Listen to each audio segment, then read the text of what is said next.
রাজ্যে সামনেই রয়েছে বিধানসভা নির্বাচন। বারে বারে বিধানসভা নির্বাচনের আগে প্রাসঙ্গিক হয়ে ওঠে সিঙ্গুর। এই মুহূর্তে দাঁড়িয়ে রয়েছে আমি সিঙ্গুরের, যেখানে কারখানা হওয়ার কথা ছিল, অর্থাৎ টাটার যে মাঠ, সেই টাটার মাঠ আবারও যেন প্রাসঙ্গিক হয়ে উঠেছে বিধানসভা নির্বাচনের আগে। কারণ আগামীকাল আসছেন প্রধানমন্ত্রী নরেন্দ্র মোদী এই টাটার মাঠ থেকে জনসভা করবেন।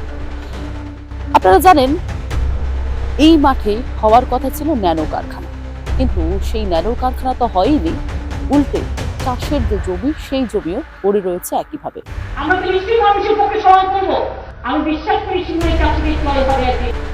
একদিকে কৃষকরা চাষের দিকে তারা যেন চাষ করতেও পারেনি, ব্যাহত হয়েছেন, এবং তার পাশাপাশি তাদের শিল্পও কিন্তু হয়নি।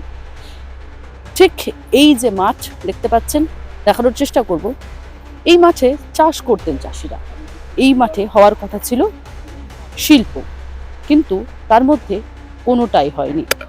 এই যে মাটি আপনাদের দেখানোর চেষ্টা করছি, এই মাটিতে চাষেরও অযোগ্য, এবং দীর্ঘদিন ধরে এই মাটি কিন্তু শিল্পও হয়নি। কারণ রাজ্যের মুখ্যমন্ত্রী মমতা বন্দ্যোপাধ্যায় একেবারে এই যে শিল্প হওয়া তাকে তো বিরোধিতা করেছেন। এক বছরে দাঁড়িয়ে যদি আপনারা আমায় বলেন আপনার সবচেয়ে বড় কি ডিস্যাটিসফ্যাকশন, আমি বলবো সিঙ্গুরের জমি আমরা অধিগ্রহণ করেছি।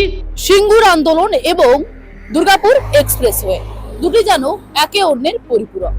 কারণ সিঙ্গুর আন্দোলনে আমরা দেখেছিলাম মুখ্যমন্ত্রী মমতা বন্দ্যোপাধ্যায় এই সিঙ্গুর আন্দোলনের জন্য একেবারে এই এক্সপ্রেস লাইন যে রয়েছে দুর্গাপুর এক্সপ্রেসওয়ে, সেই এক্সপ্রেসওয়েতেই কিন্তু ধর্নায় বসেছিলেন 15 দিন, এবং 26 দিন ধরে অনশন মুখ্যমন্ত্রী মমতা বন্দ্যোপাধ্যায়। কারণ টাটাকে তাড়াতে হবে সিঙ্গুর থেকে, এই ছিল তার আন্দোলন।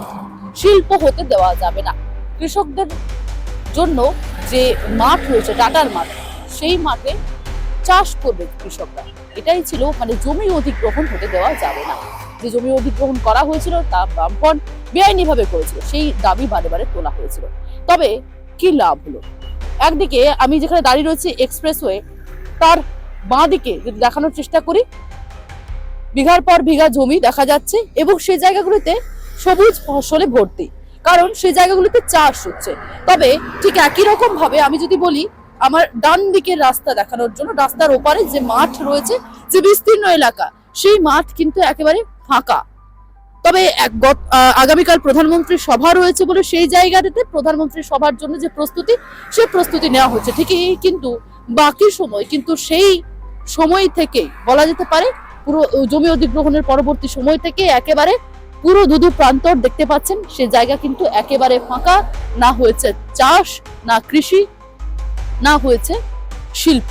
এইটা সিঙ্গুরের জন্য কিচ্ছু ভালো হয়নি, এটা একদম সিঙ্গুরকে তলিয়ে জঘন্য করে দিয়ে গেছে। হ্যাঁ, আর কি বলবো আমি।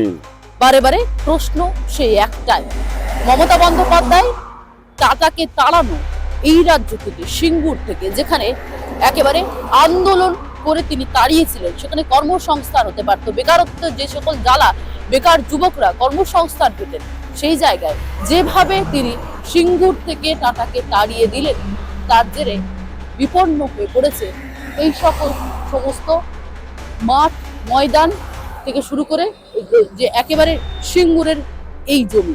এটা আমার লাইফে একটা বলতে পারেন কৃষকদের জন্য একটা বড় লড়াই, এবং সেই লড়াইয়ের জন্যই আজকে সারা দেশ ভাবছে যে কৃষকদের জমি জোর করে উচ্ছেদ করে নেওয়া উচিত নয়, এভিক্ট করা উচিত নয়। এই নির্বাচনের আগে প্রধানমন্ত্রী নরেন্দ্র মোদী তিনি সিঙ্গুরবাসীর জন্য আশ্বাস দিচ্ছেন, এখানে শিল্প হবে, এমনটাই দাবি রাখছেন। সিঙ্গুরের মানুষ শিল্প চায়, সেই পোস্টারে 6 লাখ সিঙ্গুরের বিভিন্ন প্রান্ত।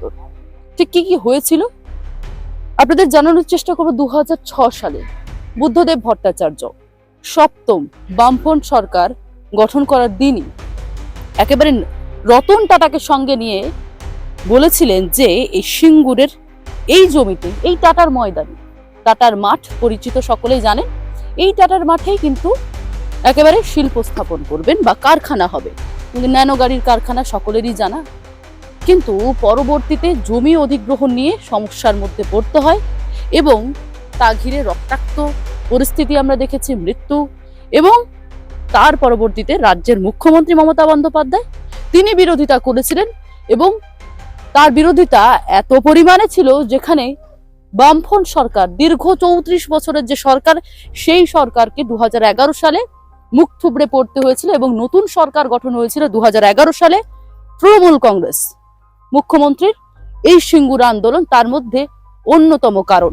সিঙ্গুর আন্দোলনের জেরে কোথাও গিয়ে বড় একটা ছাপ ফেলেছিল সরকার বদলে। তবে যেমনটা আপনাদের শুরুতেই বললাম, সামনে বিধানসভা নির্বাচন।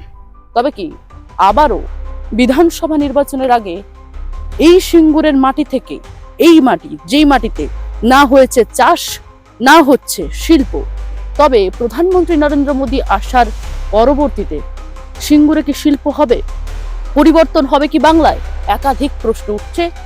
তাই যেন বারে বারে রাজনৈতিক ভাবে মনে করা হচ্ছে বিধানসভা নির্বাচনের আগে সিঙ্গুরের এই মাটি যেন আবারও প্রাসঙ্গিক হয়ে দাঁড়াচ্ছে। আরো ভালো ভালো খবর দেখতে সাবস্ক্রাইব করুন বাংলা হান্টের ইউটিউব চ্যানেল। বাংলা হান্টের আরো খবর দেখতে নজর রাখুন। বাংলা খবর মানেই বাংলা হান্ট।